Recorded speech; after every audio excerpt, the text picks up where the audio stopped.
जो प्रमुख उद्देश आहे तो म्हणजे राज्याचे आदरणीय मुख्यमंत्री एकनाथ शिंदे साहेबांनी शेतीविषयक आणि विशेषतः ह्या बांबूच्या लागवडीबाबत जे महाराष्ट्रामध्ये अनेक धोरणात्मक आणि ऐतिहासिक निर्णय घेतले, त्या संदर्भामध्ये वर्ल्ड ॲग्रिकल्चर फोरम जे आहे ते 18 तारखेला मुंबईमध्ये येऊन त्यांचा सन्मान करणार आहे. जवळजवळ 20 देशातले प्रतिनिधी या कार्यक्रमाला उपस्थित राहणार आहेत. आणि उपस्थित राहत असताना सुरुवातीला दिल्लीमध्ये देखील माननीय एकनाथ शिंदे साहेबांचा अशाच पद्धतीचा एक सत्कार झालेला आहे. ॲग्रिकल्चर टुडे संस्थेच्या वतीनं. आणि 18 तारखेचा जो सत्कार आहे तो महाराष्ट्राच्या दृष्टीनं, या देशाच्या दृष्टीनं अतिशय महत्वाचा आहे. ग्लोबल वॉर्मिंगमुळे भविष्यातले परिणाम काय होणार आहेत हे डोळ्यासमोर ठेवून या क्षेत्रामध्ये भरीव काम करण्याचं काम माननीय मुख्यमंत्री एकनाथ शिंदे साहेबांनी केलेलं आहे. आणि त्याच उद्देशानं 20 देशातली लोक ही भारतामध्ये येत आहेत, मुंबईमध्ये येत आहेत. आणि मुंबईमध्ये NCPA मध्ये हा सत्काराचं आयोजन करण्यात आलेलं आहे. त्याच्यामध्ये अजून एक मला गोष्ट सांगितली पाहिजे की नुसतं याच्यावर चर्चा करायची किंवा नुसतं बोलून थांबायचा अशातला भाग नाही. तर पाशाबाई जे माझ्या सोबत आहेत त्यांना देखील पर्यावरण आणि शाश्वत विकास हा जो काही टास्क फोर्स महाराष्ट्रात निर्माण केला त्याचे अध्यक्ष स्वतः एकनाथ शिंदे साहेब आणि कार्याध्यक्ष पाशाबाई आहेत. तर त्यांच्या माध्यमातून देखील हे काम पुढे नेण्याचा प्रामाणिकपणाचा प्रयत्न होतोय. आणि तो कुठपर्यंत येऊन थांबलेला आहे हे देखील मला आपल्याला सांगितलं पाहिजे की आत्ताच आम्ही एक बैठक घेऊन आलो की देशातली पहिली बांबू पॉलिसी ही उद्योग विभागामार्फत काही दिवसामध्येच म्हणजे आचारसंहिता लागायच्या अगोदर लॉन्च होईल. आणि याच्यामध्ये अनेक असे आम्ही मुद्दे घेतलेले आहेत की ज्याच्यामुळं बांबूची लागवड वाचेल, पर्यावरणावर जे काय प्रदूषणाचा आघात होतोय तो देखील दूर होईल, पर्यावरणाला मदत होईल. अनेक प्रकल्प त्याच्यामधनं उभे राहतील, फर्निचरचे प्रकल्प उभे राहतील. छोट्या छोट्या आता पाशाबाईंच्या हातामध्ये घड्याळ आहे, अशा पद्धतीच्या काही गोष्टी तयार करून त्या आपण विक्रीला देऊ शकतो. त्याच्यानंतर पेट्रोल डिझेलला पर्याय काय इंधन करता येईल हे देखील त्या पॉलिसीमध्ये इन्क्लूड केलेलं आहे. आणि औचित्य आहे 18 तारखेचं. शक्यतो 18 तारखेपर्यंत ही पॉलिसी आम्ही आणण्याचा प्रयत्न करतोय. त्याचा अंतिम मसुदा होता तो माझ्या अध्यक्षतेखाली जी आता बैठक झाली, पाशाबाई देखील त्याला उपस्थित होते, त्यावेळी आम्ही फायनल केलाय. आणि आमचं देखील टार्गेट आहे की 18 तारखेला त्याच कार्यक्रमामध्ये ती पॉलिसी जाहीर करायची, जेणेकरून आजपर्यंतचे काही प्रकल्पांची इन्व्हेस्टमेंटची एक पद्धत होती, तर ती बांबूच्या प्रकल्पासाठी किती करायचे, त्याच्यातनं इंधन तयार करत असताना काय त्यांना बेनिफिट्स द्यायचे, मेगा प्रोजेक्ट म्हणजे किती कोटीचा असणार आहे, अल्ट्रा मेगा प्रोजेक्ट किती कोटीचा असणार आहे, कितीपासून इन्व्हेस्टमेंट सुरू करायची आहे, या संदर्भातली सगळी सांगोपांग चर्चा झालेली आहे. आणि ही पॉलिसी 18 तारखेला लॉन्च करण्याचा आमचा सगळ्यांचा मानस आहे. आणि हा जो सत्काराचा कार्यक्रम आहे हा नुसता मला असं वाटतं की मुख्यमंत्र्यांच्या पुरता मर्यादित नाही, तर मुख्यमंत्री महोदयांनी ज्या पद्धतीनं विधायक दृष्ट्या पुढे जाऊन ह्या संपूर्ण सिस्टीमचा अभ्यास केलाय, किंवा आता परवाचं उदाहरण जर द्यायचं झालं तर रत्नागिरीमध्ये 100 कोटी रुपयाची टर्मिनल बिल्डिंग विमानतळाची याचं भूमिपूजन झालं. पण तिथे त्यांनी निर्देशित केलं की इथं देखील 50% जे फर्निचर आहे हे बांबूपासून बनवलेलं आपण तयार करा आणि वेगळी आयडेंटिटी आपल्या महाराष्ट्राच्या पर्यावरणाची आपण निर्माण करा, अशा पद्धतीची सूचना त्यांनी दिली. फर्निचरचं स्ट्रक्चर देखील कशा पद्धतीनं असावं याची आराखडा देखील आता बनतोय. त्याच्यामुळे नुसतं घोषणा करून ते थांबले नाही, तर त्याची अंमलबजावणी करणारे देशातले पहिले मुख्यमंत्री मला असं वाटतं की एकनाथ शिंदे साहेब आहेत. आणि 21 लाख हेक्टरवर बांबूची लागवड करण्याचा संकल्प त्यांच्या नेतृत्वाखाली केलेला आहे. त्याची प्रसिद्धी देखील अनेक ठिकाणी अनेक जिल्ह्यांमध्ये येते. अनेक प्रोजेक्ट तयार करण्यासाठी त्यांनी पुढाकार घेतलेला आहे आणि त्याचं सगळं नेतृत्व त्यांच्यानंतर पाशाबाई करतायत. मला फक्त या पत्रकार परिषदेच्या निमित्तानं 18 तारखेचं आपल्याला देखील निमंत्रण द्यायचं आहे. एक फार मोठा राज्याच्या दृष्टीनं, देशाच्या दृष्टीनं हा सत्कार माननीय मुख्यमंत्री महोदयांचा होणार आहे. आणि या सत्कार समारंभाला राज्याचे उपमुख्यमंत्री देवेंद्रजी आणि राज्याचे उपमुख्यमंत्री अजितदादा देखील उपस्थित राहणार आहेत. कारण शेवटी सपोर्ट ह्या दोघांचा देखील आहे आणि म्हणून या दोघांचा देखील सन्मान त्या कार्यक्रमामध्ये केला जाणार आहे. हीच माहिती आपल्या मार्फत महाराष्ट्रातल्या जनतेला पोचावी यासाठी या पत्रकार परिषदेचं आयोजन केलेलं आहे.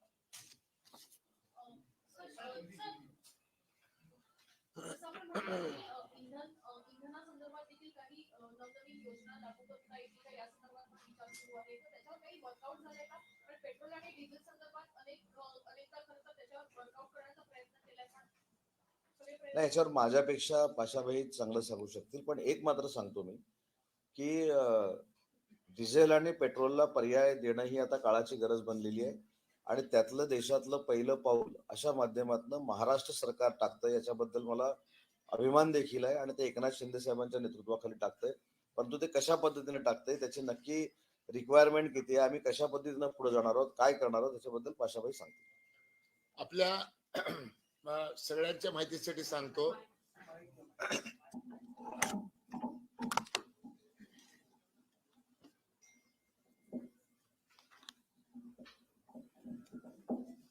आपण सगळ्यांनी एक गोष्ट समजून घ्यायची आहे. पृथ्वीवर ज्याला 2 डोळे आहेत, ज्याला 2 हात आहेत, ज्याला 2 पाय आहेत, ज्याला 2 कान आहेत, अशी आकृती पृथ्वीवर राहणार का नाही असा ज्वलंत प्रश्न तयार झालेला आहे.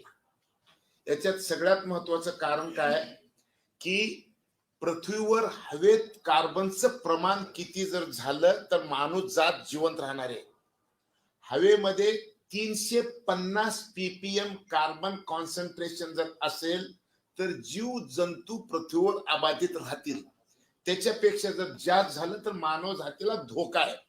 आता झाले किती? आता 422 ppm झालेलं आहे आणि मग 450 ppm ला आपण जिथं बसलो तिथंच 10 फुटाचं पाणी राहणार आहे. हे कोण सांगितलंय? हे कोण सांगितलंय? आयपीसीसी म्हणजे inter governmental panel on climate change नावाची एक संस्था आहे. 198 देशाचे सदस्य आहेत. 1988 पासून याचं काम चालू आहे आणि 1100 शास्त्रज्ञ आहेत. या सगळ्यांनी सांगितलं 2050 ला 450 ppm होणार आहे. भावनगर, मुंबई, कोची, चेन्नई, कोलकाता हे सगळे शहर पाण्याखाली बुडतील असे चित्र तयार झालेले आहे. हवेत वाढलेल्या तापमानाचा परिणाम जगभरातले सगळे हिमनग वितळणार आहेत आणि त्या हिमनगाचं रूपांतर पाण्यामध्ये होणार आहे आणि पाण्याची पातळी वाढणार आहे. आपण म्हणसाल की समुद्राच्या कडची लोक बुडून मरतील तर बाकीच्याच काय? तर बाकीच्याचे तापमानामध्ये होरपळून मरतील. आज तुमच्या माहितीसाठी एक गोष्ट मी सांगणार आहे, ती म्हणजे अशी 47 डिग्री टेम्परेचर झालं तर माणसाचं ब्रेन, हार्ट आणि किडनी निकामी व्हायला सुरुवात होते. 47 डिग्रीला जर मानव जातीच्या शरीरामध्ये हे जर बदल होत असतील तर मग या वर्षी दिल्लीमध्ये 52.9 तापमान झालेलं आहे. मानव जातीला चिंताजनक बातमी जर काही असेल तर या वर्षी दुबईमध्ये 64 टेम्परेचर तापमान झालेलं आहे. आता दुबईमध्ये अणुवस्त्र टाकायच्या ऐवजी दुबईची वीज जर बंद केली तर दुबईमध्ये माणूस जिवंत राहणार नाही. अशा पद्धतीचं चित्र मानव जातीच्या समोर तयार झालेलं आहे. आपण जे इंधनाच्या बाबतीत जो प्रश्न उपस्थित केलेला आहे, एक गोष्ट लक्षात घ्या, हे सगळं जे तयार झालेलं आहे ह्याचं कारण काय? या सगळ्या गोष्टीचं सगळ्यात मोठं कारण 2. एक, वीज निर्माण करण्यासाठी जे दगडी कोळसा जाळला जातो त्याच्यामुळे कार्बन आणि तापमान वाढतं. जमिनीच्या पोटामध्ये लपलेलं म्हणजे जे कोळसा आहे त्या कोळशामध्ये CO2 लपलेलं आहे. जमिनीच्या पोटातला कोळसा काढून जर जाळला तर 1 किलो कोळसा जाळला तर 2 किलो 800 ग्राम कार्बन तयार होते. जमिनीच्या पोटामध्ये डिझेल पेट्रोल लपलेलं आहे. 1 किलो पेट्रोल काढून जर जाळलं तर 3 किलो कार्बन तयार होते. मग पहिलंच आता आपलं मरण समोर आलेलं आहे आणि या वस्तू जाळल्या तर उद्याचं मरण आजच येणार आहे.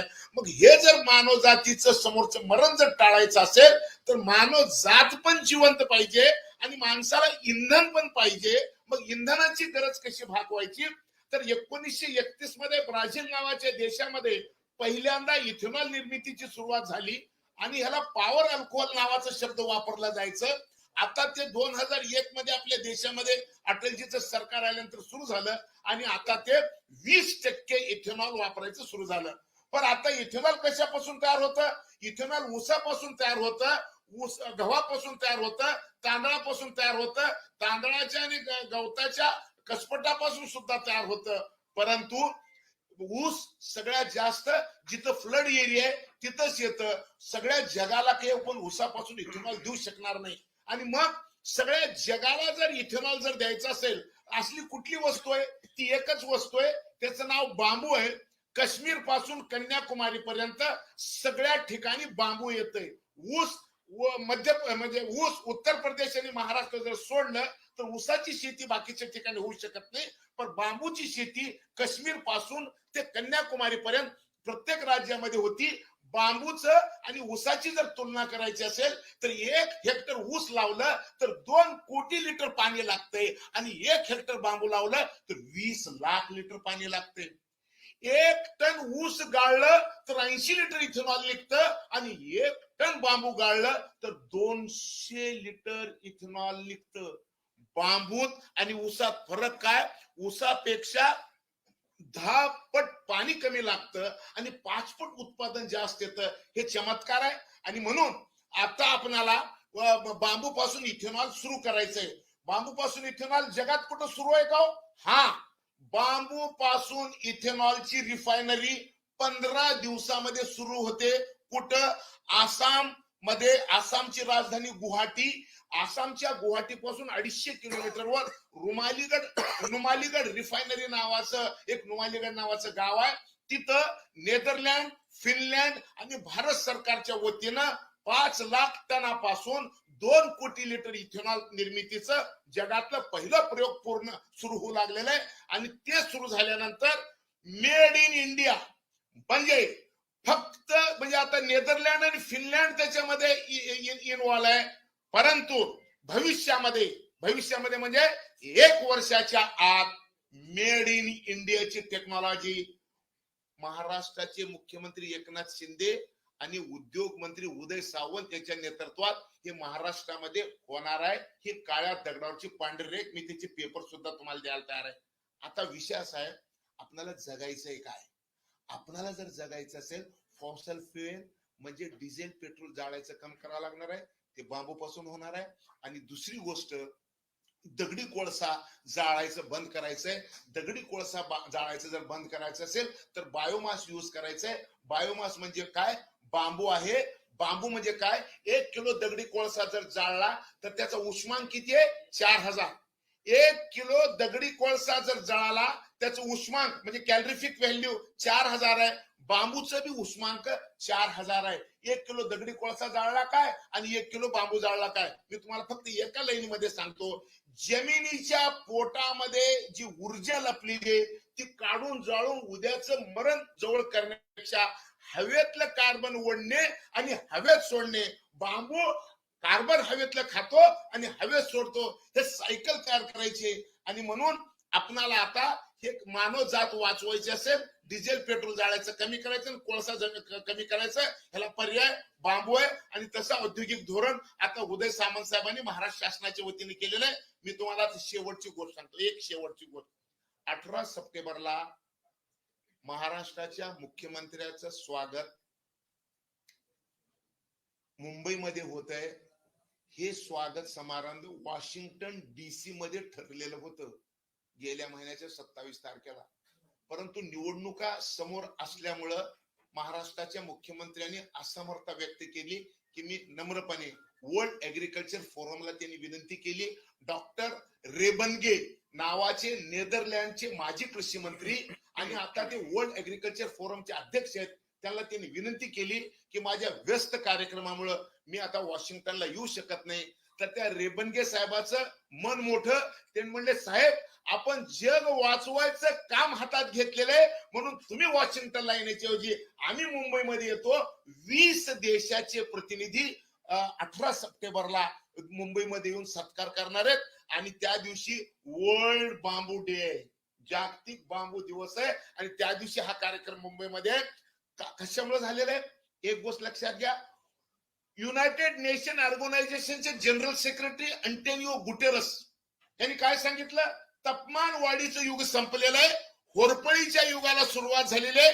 क्विक ऍक्शनची गरज आहे. नसता 2 डोळे, 2 कान, 2 हात आणि पाय असली आकृती दिसणार नाही. तसली क्विक ऍक्शन करा.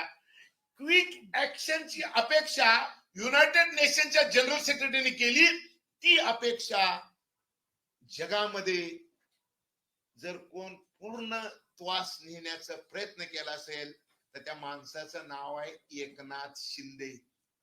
आणि म्हणून जगाला या माणसामध्ये कौतुक तयार झालेलं आहे, या माणसाचा सन्मान करायची भावना जगातल्या लोकांमध्ये तयार झालेली आहे. आणि म्हणून 18 सप्टेंबरचा हे कार्यक्रम आहे. या कार्यक्रमामध्ये 2-3 महत्वाच्या गोष्टी सांगतो.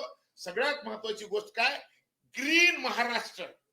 पहिली कन्सेप्ट काय, ग्रीन महाराष्ट्र, हरित महाराष्ट्राची संकल्पना माननीय मुख्यमंत्री एकनाथ शिंदेनी जाहीर केलेली आहे. याच्यासाठी chief minister environment sustainable development task force तयार केलेलं आहे. जगामध्ये पहिलं राज्य आहे की मुख्यमंत्र्यांच्या अध्यक्षतेखाली chief minister environment sustainable development task force तयार झालेले आहे आणि त्याच्या माध्यमातून हे काम सुरू झालेले आहे. आणि ह्या सगळ्या गोष्टी गृहीत धरून वर्ल्ड ऍग्रिकल्चर फोरमने महाराष्ट्राच्या मुख्यमंत्र्याचा सत्कार करायचं ठरवलंय. ते 17 सप्टेंबर आहे आणि त्या दिवशी आदरणीय उद्योग मंत्री आपली इंडस्ट्रियल पॉलिसी सुद्धा जाहीर करणार आहेत. मी तुम्हाला एक ओळीत सांगतो, तुमची मुलं बाळ आणि तुम्ही जे पाणी पिताय ते पाणी 30 ते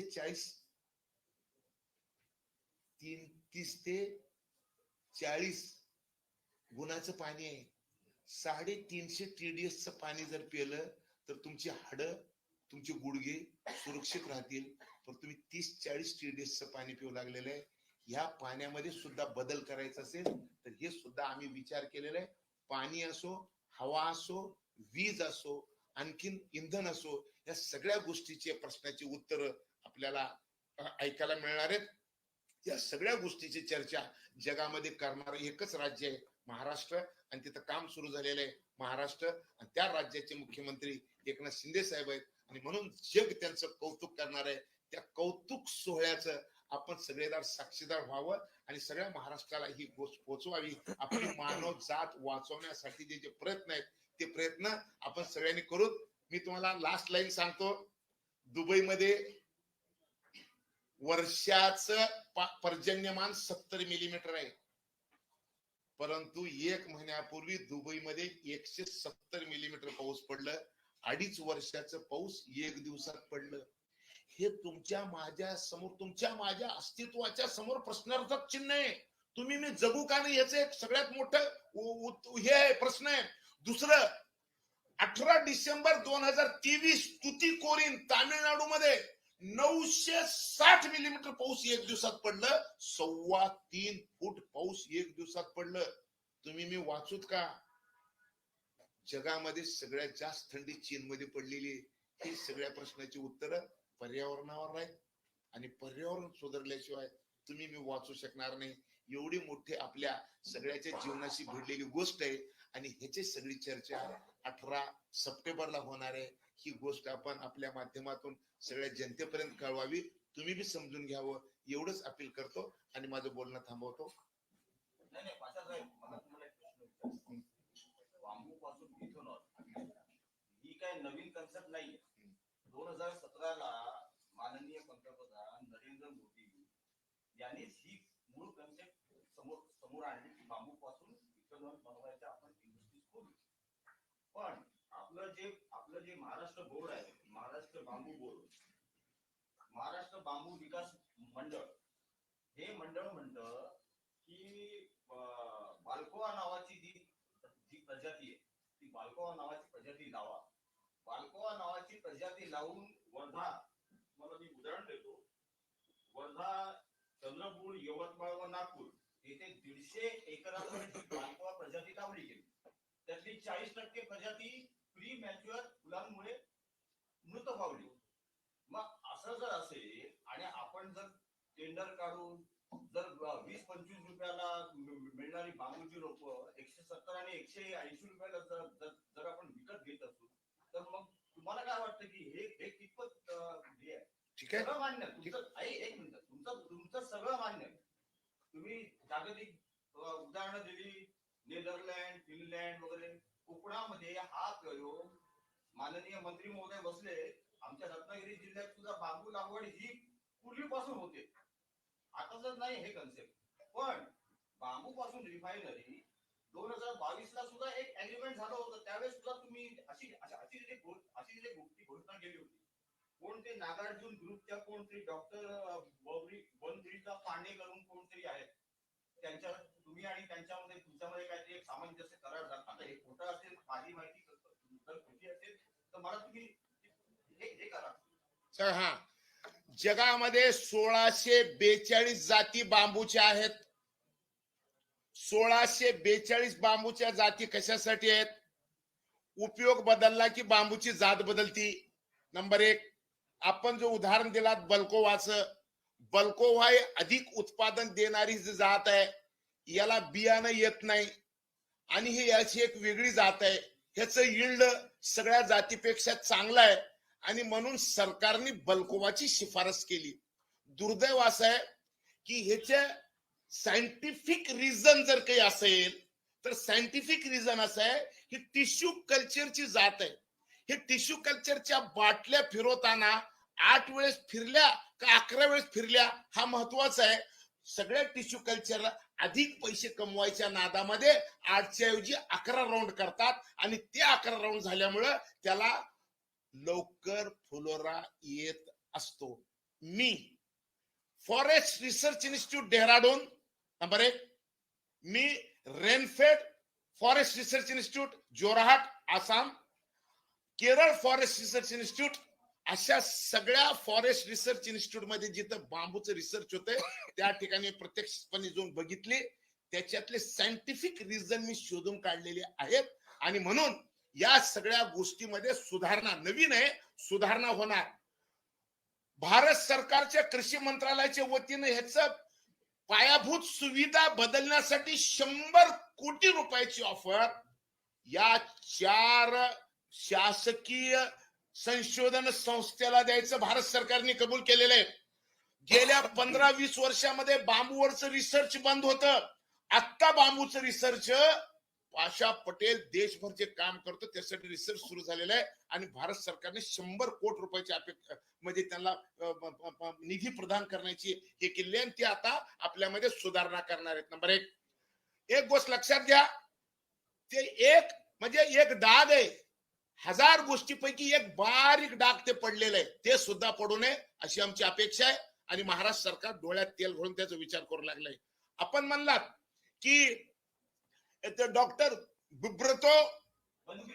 बंब्रीता पांडेच्या संदर्भात माझीच बातमी होती. माझी बातमी एवढ्यासाठी होती की नागार्जुना फर्टिलायझर नावाची विजयवाड्याची कंपनी आहे, ती फर्टिलायझर बनवती. त्या फर्टिलायझर कंपनीमध्ये 31 इंटरनॅशनल पेटंट असलेला एक सायंटिस्ट आहे. त्या सायंटिस्टला जेव्हा मी सांगितलं 4,500 कोटी रुपये खर्चून पहिलं युनिट निमालीगडला होऊ लागलेलं आहे, मी त्याला सांगितलं भारतीय टेक्नॉलॉजी वापरून याचा खर्च कमी करता येते का? त्यांनी सांगितलं हो. त्याच्याबरोबर करार झाला माझा, हा हो.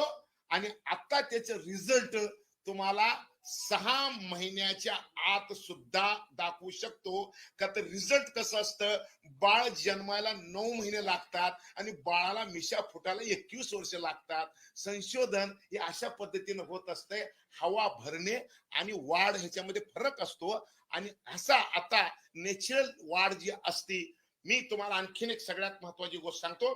या देशातल्या IIT जे शास्त्रज्ञ आहेत, या सगळ्या शास्त्रज्ञांसोबत माझी एक आता कमिटी तयार झालेली आहे आणि त्या संदर्भामध्ये त्याचं संशोधन चालू आहे आणि त्याचं रिझल्ट तुम्हाला सगळ्या IITचं रिझल्ट थोड्याच दिवसामध्ये दाखवा. काही गोष्टी कशा असतात, इन पाईप असतात, सांगायचं नसतं.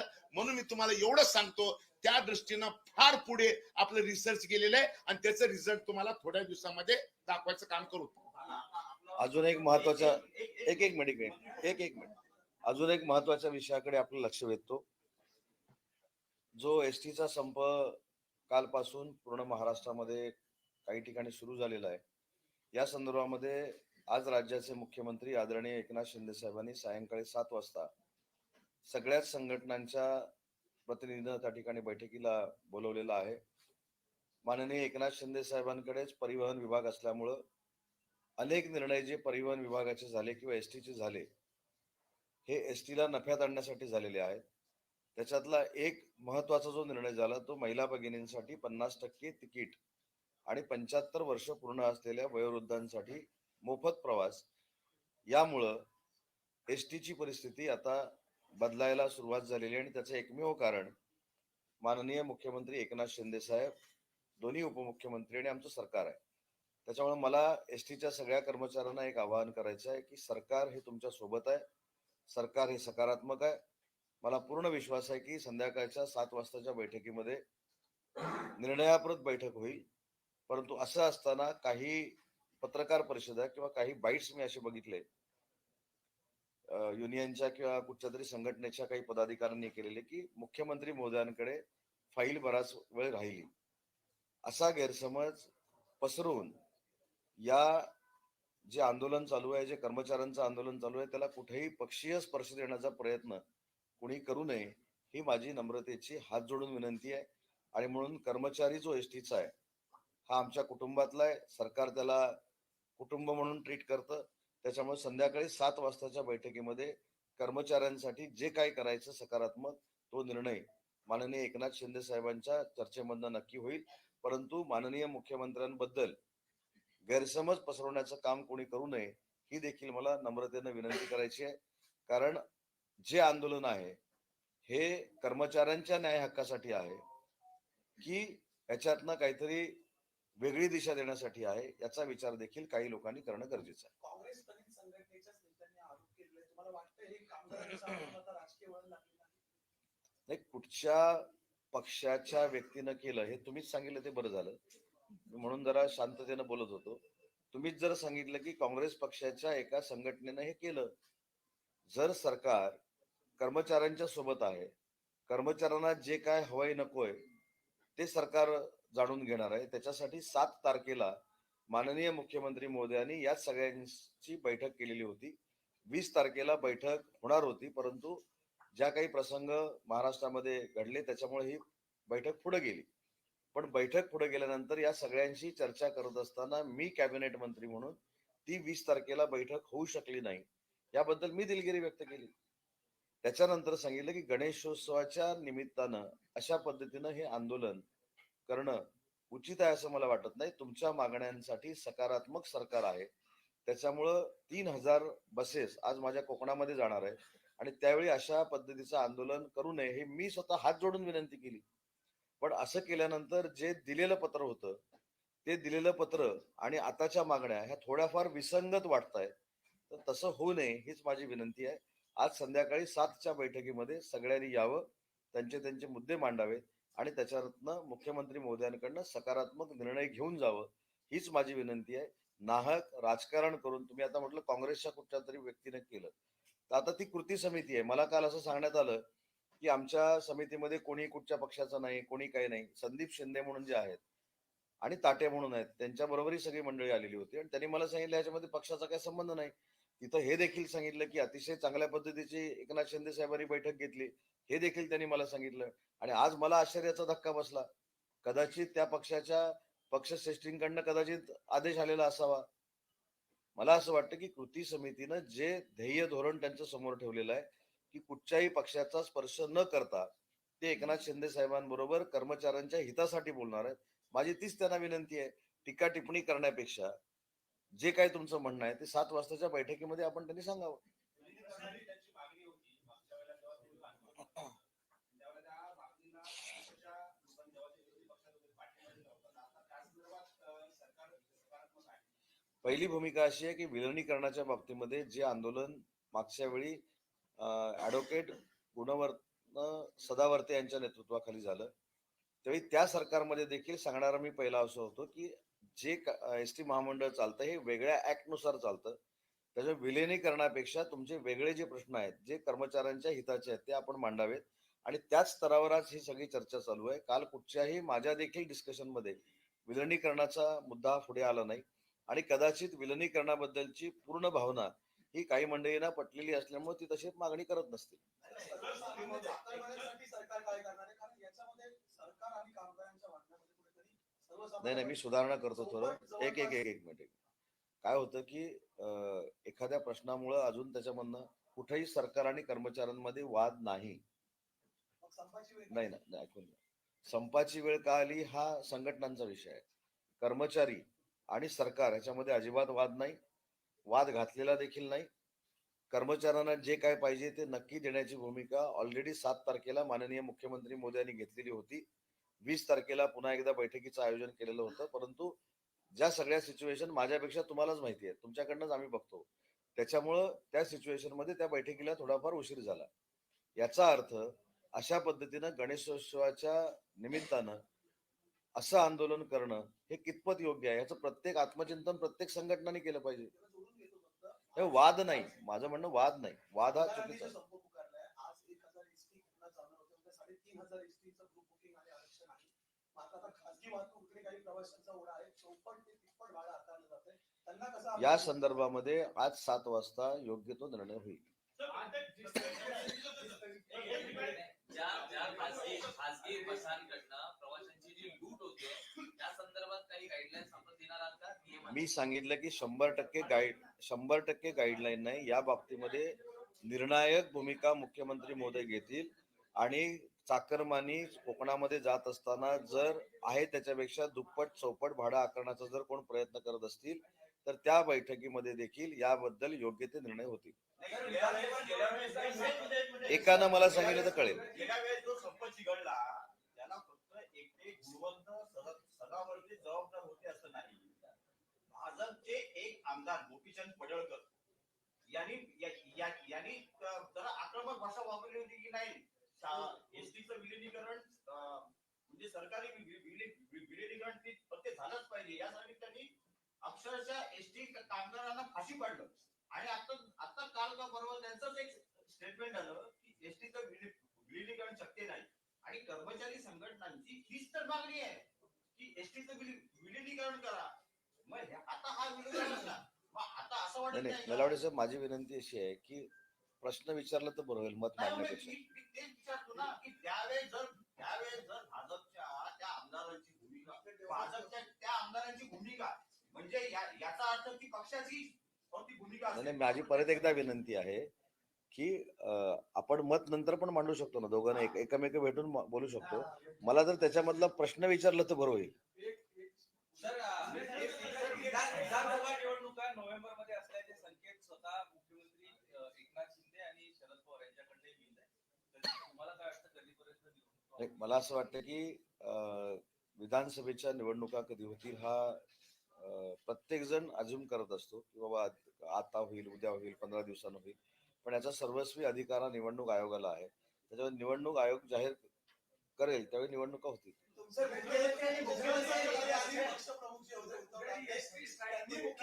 नाही हिंदी सांगतो ना, मराठी पूर्ण करतो ना. पवारांनी स्टेटमेंट केलेलं आहे की महाविकास आघाडीचा मुख्यमंत्री आज संख्या बळावर ठरणार आहे. त्यामुळे तुम्हाला वाटत नाही की उद्धव ठाकरेंची आता वाट चुकली होती का की पडले? मी कसं सांगणार? आता त्यांची वाट चुकली की नाही ही त्यांच्या कार्यकर्त्यांनी त्यांच्या नेत्याने ठरवलं पाहिजे. म्हणजे मला असं वाटतं की किती वाईट पद्धतीनं उद्धवजींची अवहेलना करतायत सगळे लोक. काँग्रेस पक्षाचे नेते काही वेगळं त्यांच्याबद्दल बोलतात. पवार साहेबांनी त्यालाच क्रिस्टल क्लिअर करून टाकलेलं आहे की मुख्यमंत्री पदाची कुणी, म्हणजे थोडक्यात इनडायरेक्टली मला जे काही थोडंफार राजकारण कळतं, जास्त नाही पण थोडं जे कळतं त्याच्यामधनं की नाही तुमचं म्हणण्याला आम्ही किंमतच देत नाही, आमचं जे काय ते आम्ही निवडून येऊन नंतर ठरवू, असं त्याच्यातला मतितार्थ आहे, सारांश आहे. त्याच्यामध्ये आता त्यांनी आणि त्यांच्या कार्यकर्त्यांनी ठरवले पाहिजे की आपल्या पक्षप्रमुखांची, आपल्या नेत्याची कशा पद्धतीने हे दोन पक्ष अवहेलना करतायत ते त्यांनी ठरवलं पाहिजे ना. मुख्यमंत्र्यांनी गणेश भक्तांना कोकणात जाण्यासाठी टोलमाफीचा निर्णय घेत असतात, पण अद्यापपर्यंत प्रायव्हेट खासगी जे वाहन आहेत त्यांना टोलमाफी मिळत नाहीये. फक्त आश्वासनच होतं का? नाही आपल्याला माहिती सांगतो काल रात्रीची, कदाचित आपल्याला आजची माहिती नसेल. अनेक ठिकाणची टोल माफी करण्याचा निर्णय घेतलेला आहे. त्याच्यानंतर मुंबई गोवा महामार्गाची परिस्थिती सुधारावी यासाठी स्वतः मुख्यमंत्री त्या कशेडी पासून खेडपर्यंत जाऊन आलेले आहेत. मुंबई पुणे बेंगलोर रस्त्यावरची टोल माफी देखील केलेली आहे. त्याच्यामुळे असं कुठे जर घडलं असेल तर त्याची नक्की ताबडतोब आम्ही दक्षता घेऊ आणि तसं होणार नाही अशा पद्धतीच्या सूचना त्यांना देऊ. नितीन गडकरी यांनी म्हटलेलं आहे की जर तो रत्नागिरीचा मालवणचा जो पुतळा आहे तो जो स्टीलचा असता तो पडला नसता. नाही आता शेवटी गडकरी साहेबांनी जे काय अभ्यासानं सांगितलेलं आहे तो नौदलाचा विषय आहे. त्याच्यामुळे गडकरी साहेबांनी जे काय सांगितले त्याच्यावर मी काहीतरी माझी रिॲक्शन देणं ही योग्य नाही. पुतळ्याच्या बाबतीतली सरकारची देखील भूमिका अशी आहे की जी घटना घडली ही दुर्दैवी घटना होती, त्याचं राजकारण करू नये. त्याच्यामध्ये सन्माननीय पंतप्रधान मोदी साहेबांनी देखील माफी सांगितली. त्याच्यानंतर मुख्यमंत्री महोदय देखील दिलगिरी व्यक्त केलेली आहे, उपमुख्यमंत्र्यांनी देखील केलेली आहे. त्याच्यामुळे तिथं आता मोठी शिवसृष्टी उभारण्याचा जो संकल्प आहे तो ह्या सगळ्या गोष्टी विचारात घेऊन नक्की करू. परंतु गडकरी साहेबांनी जे काही या ठिकाणी मांडलेला आहे मुद्दा, त्याच्यावर मी स्टेटमेंट करणं किंवा त्याच्यावर बोलणं हे योग्य नाही. मुख्यमंत्री माझी लाडकी बहीण योजना जी आहे ती अजित पवार पुढे नेत आहेत, मात्र यामध्ये महायुतीच्या नेत्यांना वगळण्यात आलंय.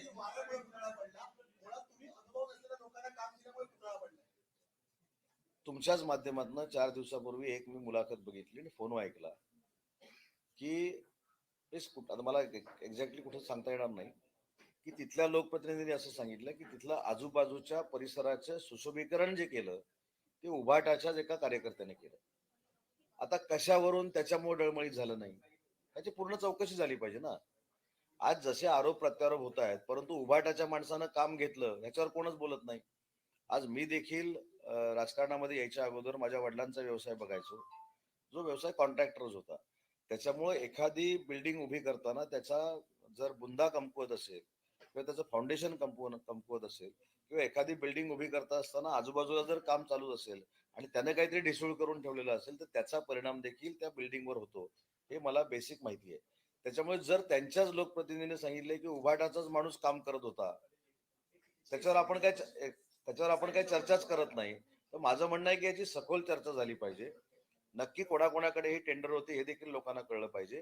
कोण आपटे असू नये तर अजून कोण असू दे, जो तर त्याच्यामध्ये गिल्टी असेल तर त्याच्यावर कारवाई झाली पाहिजे, हीच आमची भूमिका आहे.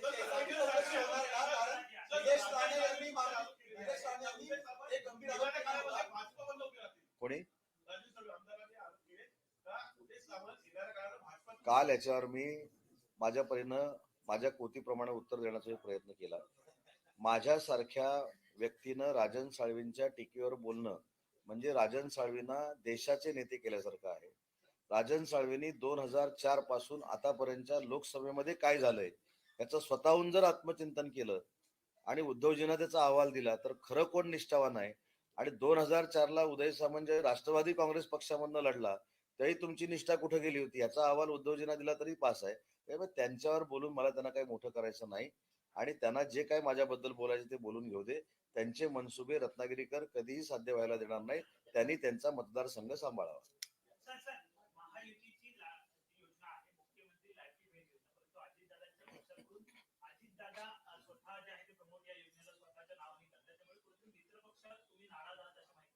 कोणी सांगितलं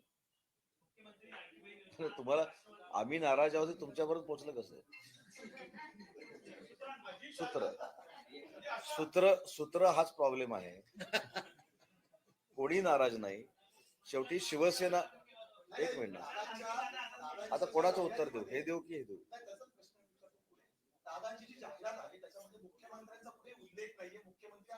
मला असं वाटतं की याचं उत्तर काय होतंय सध्या, ह्याचं उत्तर 15 दिवसापूर्वी ज्यावेळी जनसन्मान यात्रा सुरू झाली त्यावेळीच देऊन मोकळं झालेलं आहे. आता परत कशाला 15 दिवसानंतर? नाही ना, 15 दिवसानंतर परत त्याचे उत्तर द्यायची आवश्यकताच नाही. प्रॉब्लेम आमचा हाच आहे की काही गोष्टी आम्ही सांगून ज्या विसरलेल्या आहोत त्या परत तुम्ही ताजे करण्याचा प्रयत्न करता. त्याच्यामुळे त्याच्यावर परत काही स्टेटमेंट द्यायची आवश्यकता नाही. तो त्यांचा वैयक्तिक पक्षाचा भाग आहे. परंतु आजही मुख्यमंत्री माझी लाडकी बहीण योजनेच्या शासनाच्या कार्यक्रमाला उपस्थित राहत असताना माननीय अजितदादा त्या योजनेचा उल्लेख मुख्यमंत्री माझी लाडकी बहीण योजनाच करतात. विषय संपला.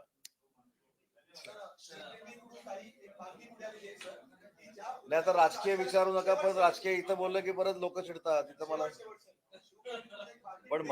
मला अशी जी अलिखित माहिती आहे काय बांबू आम्ही तेच सांगतो. हा बांबूवर विषय चालू आहे. बांबू कुठच्या जातीचे आहेत, बांबू कसे, आता काय चालू आहे आणि तुम्ही डायरेक्ट राजकारणावर आले. नाही मला तुम्हाला इकडे का, मला तुम्हाला सगळ्यांना इकडे का, एकच मिनिट माझं एक अपील आहे का, मी तुम्हा सगळ्यांना, मी एका जातीचे, तुम्हालाही एक नाक आहे, मलाही एक नाक आहे, तुम्हालाही दोन डोळे आहेत, मलाही दोन डोळे, तर ऐका ना. नाही ऐकून घ्या. माणसाचं पृथ्वीवरचं जीवनमान फार कमी दिवसाचं, या संदर्भामध्ये आपण सगळ्यांनी गंभीरपणे बोलावं अशी मी तुम्हाला सगळ्यांना विनंती करतो.